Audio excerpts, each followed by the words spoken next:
When I first pulled into the neighborhood, I thought I'd found peace. Rows of neat houses lined the cul-de-sac, their manicured lawns trimmed like soldiers in formation. It felt safe, orderly, almost too perfect. After years of noisy apartments, I told myself this would be home, a fresh start. But perfection has a way of hiding rot beneath its surface. My assigned parking spot was painted bright white, the number stenciled freshly into the asphalt.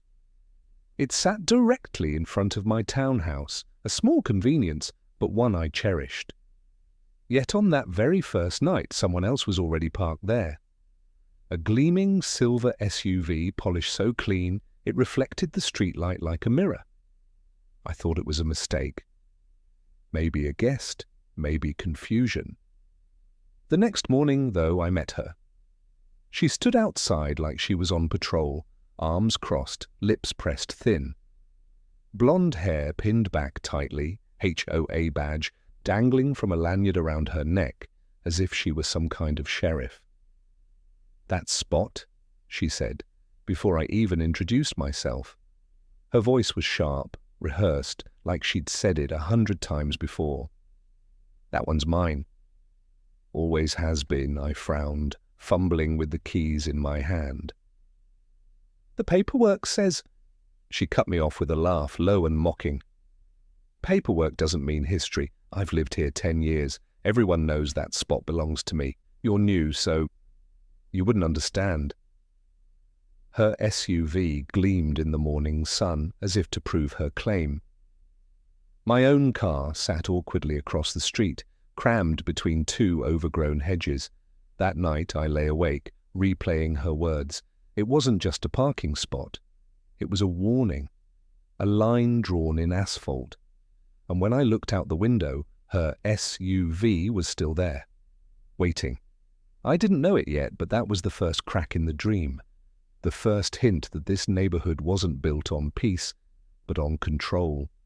The second week in the neighborhood stripped away whatever illusions I had left. Each morning I walked to my car with a knot in my stomach, already dreading what Karen had left behind.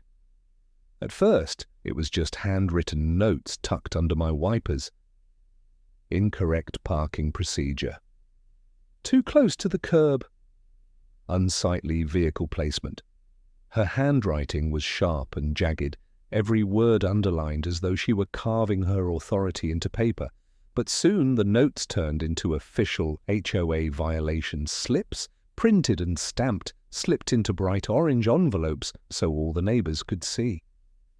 One evening, I returned from work to find her standing in front of my car, phone in hand, snapping photos from every angle.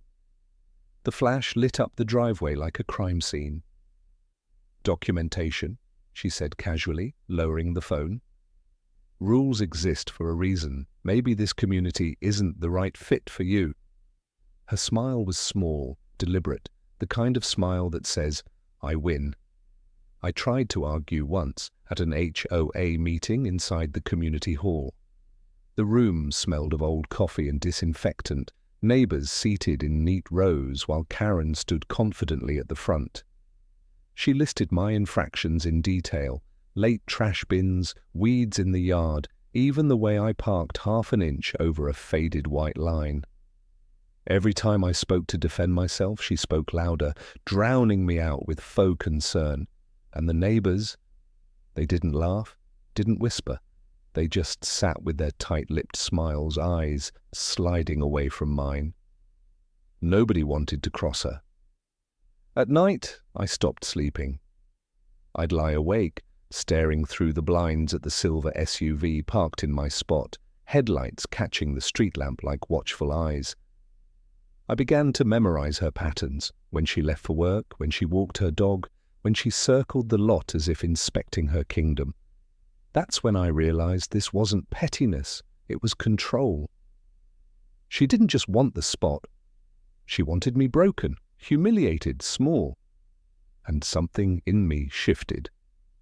I began watching her not as a victim, but as a hunter, studying prey. By the third month, my life revolved around Karen. Every move I made felt like it was under her scrutiny, every step a potential infraction. Still, I told myself I could endure it. Until the night of the patrol meeting. The community centre was nearly empty, lit only by flickering fluorescent bulbs that buzzed faintly overhead. Folding chairs scraped against the floor as neighbours gathered in uneven rows. I tried to sink into the back, invisible, but Karen spotted me instantly. She always did. She strode to the front with her clipboard, her voice sharp and carrying across the room.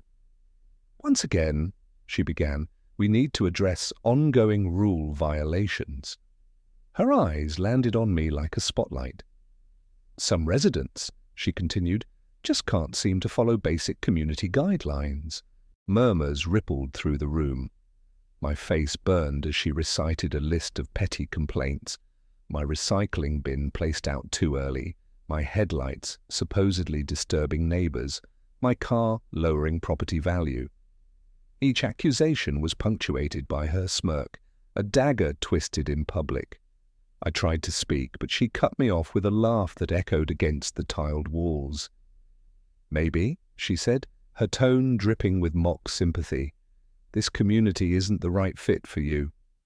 The room chuckled with her, not cruelly, but out of habit, because Karen's approval was currency here, and I had none. Something cracked inside me then. Rage flooded in, hot and heavy, but beneath it was something colder. Clarity. As the meeting ended and chairs folded away, I stayed seated, my fists clenched so tightly my nails dug into my palms. When the hall emptied, I whispered to myself, barely audible over the buzzing lights, "She took everything from me, but I'll take it back." That night I began digging. Property records, financial slips, whispers of unpaid debts, and there it was.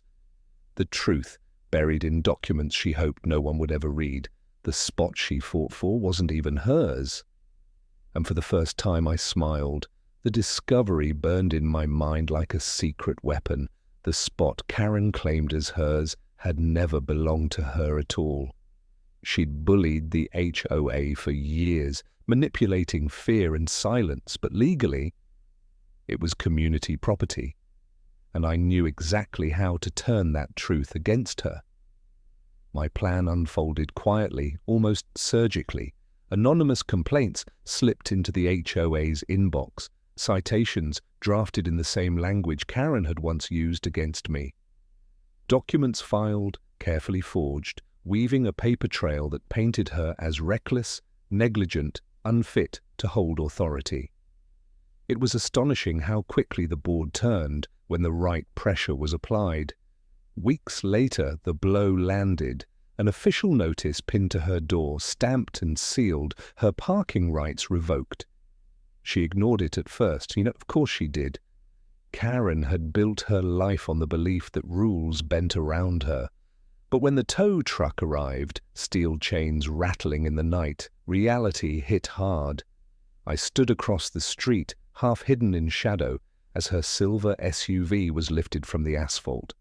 She screamed, her voice shattering the quiet neighborhood. "You can't do this. That's my spot. It's mine." Neighbors peeked from their curtains, some whispering, some smirking. For once, she was the spectacle, not me. The driver ignored her.